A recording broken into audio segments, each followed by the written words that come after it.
Subscribe. So what does abundance really look like to you? When I speak about abundance, I'm not just speaking about money. I'm not just speaking about health. I'm not just speaking about physicality. I'm not just speaking about spirituality. I'm speaking about the whole, the abundant flow of this universe that you happen to be a part of. If you are a piece of the whole, if you are the whole in and of itself, and the whole is an abundant flow of energy, because that's what a torsion field is, and a toroidal field is the basis of all things, then you, in your essence, are abundant. So why are we experiencing lack? In whatever way that may be, financially, in your health, in your joy, in your stillness, in your internal reality, in your external reality. And how do we flip that experience of lack and learn from it to enter a whole new experience of our birthright, which is an abundant mindset, and therefore the reflection of that will be an abundant reality.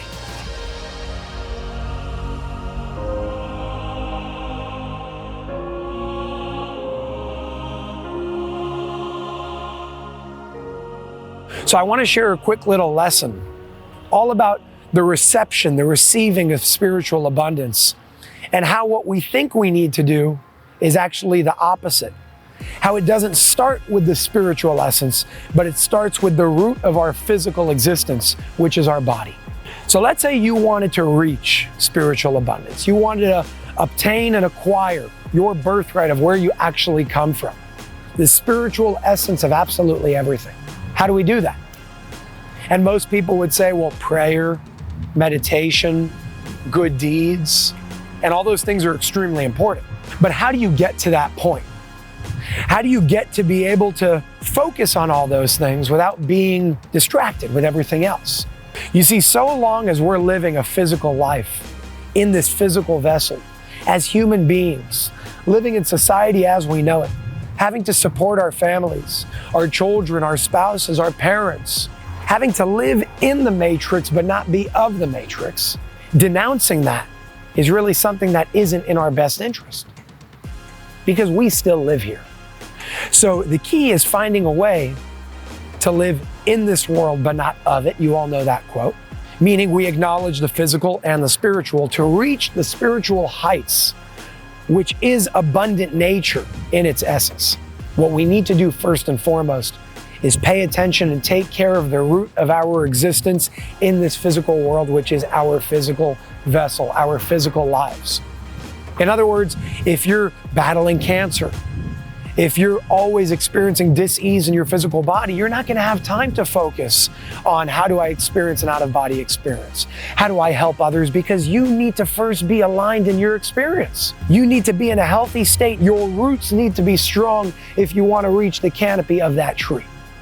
That brings me to a very simple analogy. A tree is built of different parts. You have the roots, you have the trunk, you have the branches, and you have the canopy. So many of us want to hang off the branches and sit on the canopy without tending to the roots. And if the roots aren't strong, if the roots aren't settled, then you know what's going to happen when you climb up that tree and try to hang off the branch? It's going to topple over. And then you're going to come back to this realization that an abundant life in all ways starts, first and foremost, with being settled, healthy, fit, and taken care of in this physical reality. So the lesson over here is, if you want to reach spiritual abundance, your birthright, if you want to reach abundance in any way, shape, and form, you first have to get to a point of not having to worry about, okay, where's the next meal coming from? Where's the next this coming from? Am I good? Because if you're good and you're not in survival mode, then guess what happens next? You could pay attention to climbing up that tree, hanging off those branches, hanging out on the canopy, and being that spiritual giant amongst all to help others rise up in that same way. So that's the lesson, but it brings us to a very important question. For those of us experiencing survival mode, what do we do? If we're in survival mode, how do we get out of that survival mode? And that goes back to the message of this series of Inspired in the first place, of flipping the script, of looking at why are you experiencing the opposite of how nature exists because nature is abundant. Nature does not compete. We've been taught that trees compete. We've been taught that they fight for sunlight and food. But the secret life of trees shows us the opposite. They actually help each other. We're here to help one another. We're not here to ask, do I have enough to do this? Instead of focusing on what you have, focus on your mission. Focus on your divine will. Focus on why you came here. And if you can focus on why you came here, as opposed to focusing on, do I have enough to do what I came here to do? Then naturally, in a perfect form of evolution, in a perfect flow, in a perfect unfolding process, you will see that you will receive exactly what you need, whether that's better health, whether that's more money to complete your mission, whether that's more intelligence, more wisdom through downloads that are going to come through you. All those things will come to you, not before you align yourself with your mission, but once you align yourself with your mission. Most people say, okay, I'll do it when I have enough. And I'm telling you to do the exact opposite. Do it and you will have more than enough. We don't live a life of just having enough and getting by. That's not the human experience in our birthright. That's what we've been taught we have to do. That's what we've been taught is the way to live, and that's how most people live. As a matter of fact, 50% of the human population is living under the poverty line. Is that normal? No. Is that natural? No. And you know how I know that's not natural? Because if you look at the animal kingdom and nature before indoctrination came, they don't experience that. They experience life in a perfect flow. Does that mean that they still have to tend for their food? Does that mean that they still have to hunt? Does that mean they still have to gather and find food? Yes, but they're doing it out of a place of stillness. That is their flow. So our purpose as human beings, with the divine intelligence that has been instilled within each and every one of us, is not to think about where do we get something next. It's what can we do next to make this world a better place. It's what can we do next to align with our divine will. And if and when you align with that divine will, you will suddenly see that everything around you starts aligning as well. You will start seeing that your once experience of lack, when you start focusing on your mission instead of what you have or don't have, will move very quickly into an experience of abundance. You will start seeing that when you look at that experience of lack, whether it's in your state of health, wealth, joy, stillness, whatever it may be, look at those things as, what do they have to teach me? Because you're not experiencing lack in your life because you're a victim to it. You're experiencing lack in your life because it's the very gift that's coming your way to show you you're experiencing this now. Use this to experience the exact opposite. Use this as a gateway of motivation and ambition to move into your greatest good.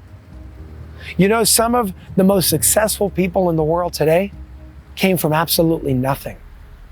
And it was that experience of poverty growing up.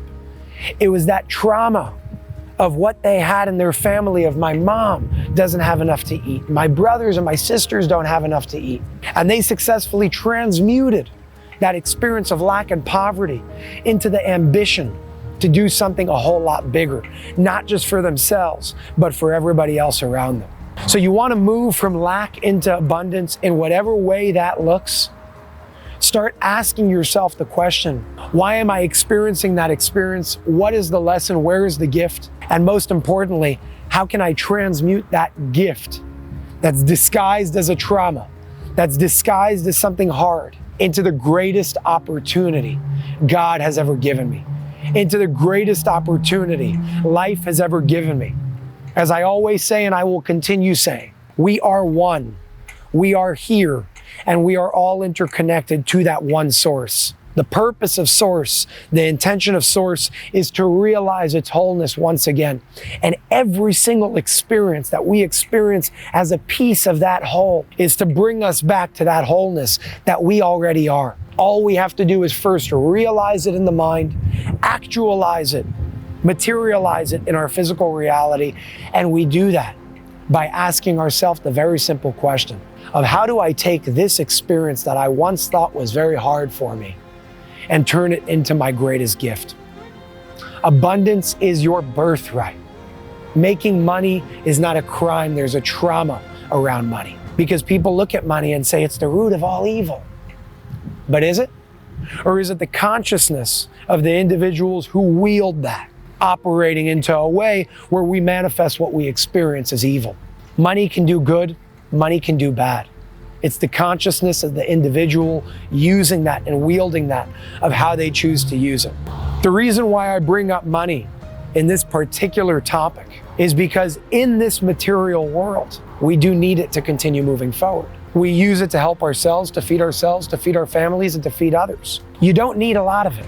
It's not about being a multi-millionaire, a multi-billionaire. That's not what I'm talking about here. But it's not something that you neglect either, because it's a tool, just like everything else in the world. And to experience an abundance in money, financially speaking, the first thing you have to do is align yourself with that divine order, with that divine will.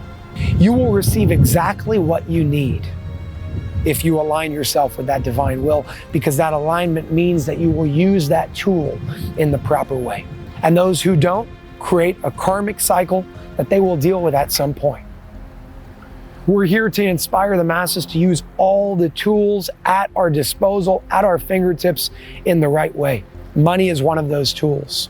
Advice is one of those tools. Love is one of those tools. All these things, when we disconnect and detach from their labels and their form, all they are energy. How do you choose to use energy X, energy Y, and energy Z? Are you using it in a productive way? Are you aligning yourself with it to receive it in order to help others? Or are you aligning yourself with it to receive it, to hoard it for yourself? The hoarding process puts you right back into lack. You may have a lot of money, but you may be extremely depressed, because when you hoard that, you're stopping that flow of energy. You need to continue that flow of energy. Allow it to continue moving. Keep giving as you receive, and allow it to continue moving. That is how we move back into our birthright of abundance. We do it by aligning ourselves with that divine will, and finally understanding why we came here in the first place. We all have those nuances, we all have the little details, but the overarching mission for us all is we came here to receive in order to continue giving. That is what an abundant flow looks like. And that's what I ask each and every one of you to move into. That is how we transmute lack into abundance in every topic of your life. In the next episode of Inspired, we're going to be speaking all about the experience of addiction. How do we transmute addiction into what we can experience as freedom? Can addiction actually be an opportunity to rise above something, to help you actually and literally raise your vibration, to move past something and become freer and more liberated than you've ever been? And the answer is yes. We will explore that, and we will dive into that topic, from addiction into liberation. More importantly, how do we rise above addiction as opposed to fight addiction? I look forward to seeing you all on the next episode of Inspired. I'm your host, Jason Shurka, and I thank you all for being here.